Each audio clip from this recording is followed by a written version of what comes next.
اقسم بمواقع النجوم، مجھے قسم ہے ان جگہوں کی جہاں پر ستارے ڈوبتے ہیں، بلیک ہولز، یہ آج سائنس بتا رہی ہے سب، اور اللہ نے اس کا اشارہ بھی اس میں دے دیا وَإِنَّهُ لَقَسَمٌ لَوْ تَعْلَمُونَ عَظِيمٌ، اور اگر تم سمجھ سکو تو ہم نے بہت بڑی قسم یاد کی ہے۔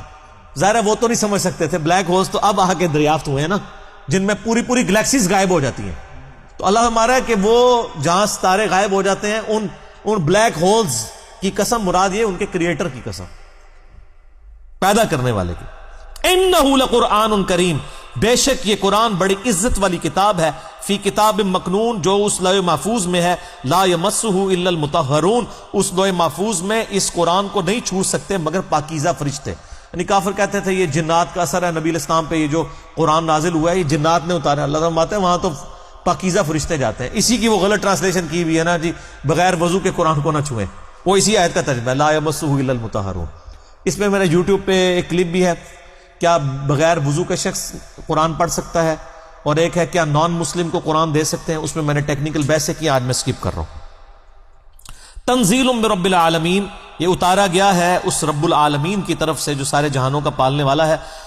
آفا بہذا الحدیث انتم مدہنون، کیا تم اس قرآن کے بارے میں کوتاہی کرتے ہو، وتجعلون رزقکم انکم تکذبون، اور اس کی بے پایاں برکتوں سے تم نے اپنا یہی نصیب لیا ہے کہ تم قرآن کو جھٹلاتے ہو۔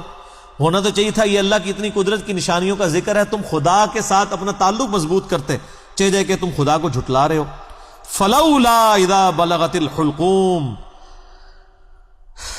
اللہ اکبر، پس تم کیوں لوٹا نہیں دیتے جب روح حلق تک پہنچ جاتی ہے، وَأَنْتُمْ حِينَئِذٍ تَنْظُرُونَ، اور تم اس وقت دیکھ رہے ہوتے ہو۔ اللہ تعالیٰ ماتا ہے جب ایک بندہ نزع کے عالم میں ہوتا ہے تو اگر تمہارے اندر کوئی طاقت ہے تو روح دوبارہ ڈال دو نا اس میں۔ ہائے ہائے ہائے، تو اسی پاویں کہندے ہو شیخ عبد القادر جیلانی نے انج کر کے روح کڈی پھر پا چھڑی، مردہ زندہ کر لیا۔ او کہانی ہے بھائی،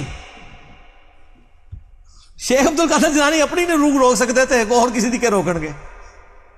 اللہ تعالیٰ ماتا ہے جب تم نزع کے عالم میں ایک مردے کے پاس بیٹھے ہوتے ہو اور اس کی روح نکل رہی ہوتی ہے تو کیوں نہیں ڈال دیتے دوبارہ؟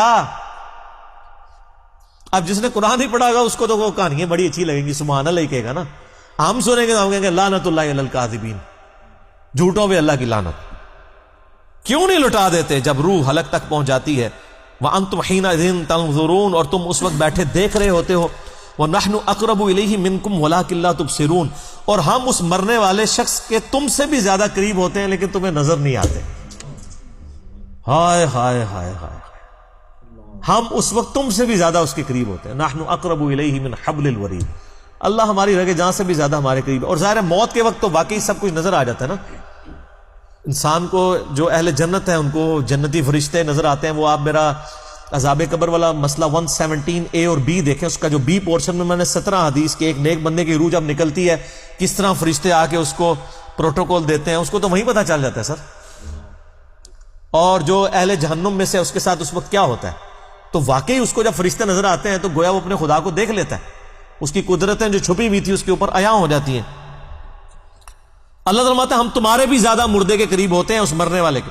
فلولا ان کنتم غیر مدینین، پس اگر تم کسی کے پابند حکم نہیں ہو، ترجعونہا ان کنتم صادقین، تو تم مرنے والے کی روح کیوں نہیں لوٹا دیتے اگر تم سچے ہو؟ اگر تم سمجھتے ہو تم ہی عالی نال ہو اور تم اتنے متکبر ہو تو اس مرنے والے، یعنی یہ سب سے بڑی مصیبت ہے۔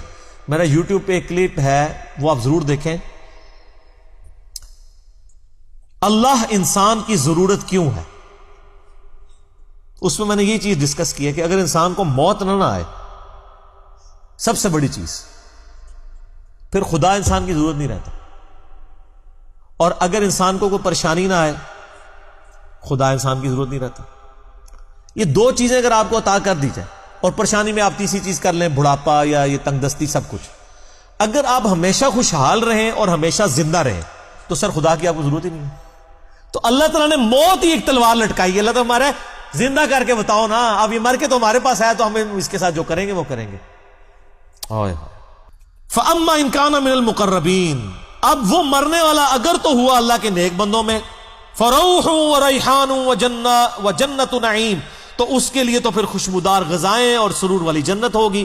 وَأَمَّا إِن كَانَ مِنْ أَصْحَابِ الْيَمِينَ، اور اگر مرنے والا ہوا اصحاب یمین میں سے، یعنی جو دائیں ہاتھ والے ہیں، نیکوکار ہیں، فَسَلَامٌ لَكَ مِنْ أَصْحَابِ الْيَمِينَ، تو اے نبی آپ پر سلام ہو ان جنتیوں کا۔ یہ اللہ تعالیٰ نے اپنے نبی علیہ السلام کو ایک پروٹوکول دیا ہے اس آیت کے اندر کہ اہل جنت کا سلام ہو اے نبی صلی اللہ علیہ وسلم آپ کے اوپر، یعنی آپ ظاہر جنت کے دولہا ہیں نا جی۔ وَأَمَّا إِن كَانَ مِنَ الْمُكَذِّبِينَ، اور اگر وہ مرنے والا ہوا گناہگار، گمراہ، جھٹلانے والا، المکذبین الضالین، راہ حق سے بھٹکنے والا، فَنُزُلٌ مِّنْ حَمِيمٍ، تو اس کی پھر مہمان نوازی ہوگی کھولتے ہوئے پانی سے، وَتَصْلِيَةُ جَحِيمٍ، اور داخل ہونا پڑے گا اسے بھڑکتی ہوئی دوزخ کی آگ میں۔ إِنَّ هَذَا لَهُوَ حَقُّ الْيَقِينِ، بے شک جو ہم تم سے بیان کر رہے ہیں یہ حق ہے، یقیناً ایسا ہی ہوگا۔ سر یہ ہے بات،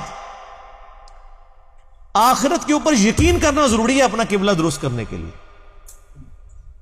اسی لیے دیکھیں قرآن کے سٹارٹ میں آیا ہے اللہ پر ایمان، لیکن آخرت کا جب ذکر ہے وَبِالْآخِرَةِ هُمْ يُوقِنُونَ، آخرت پہ یقین ہوگا تو انسان کا قبلہ درست ہوگا۔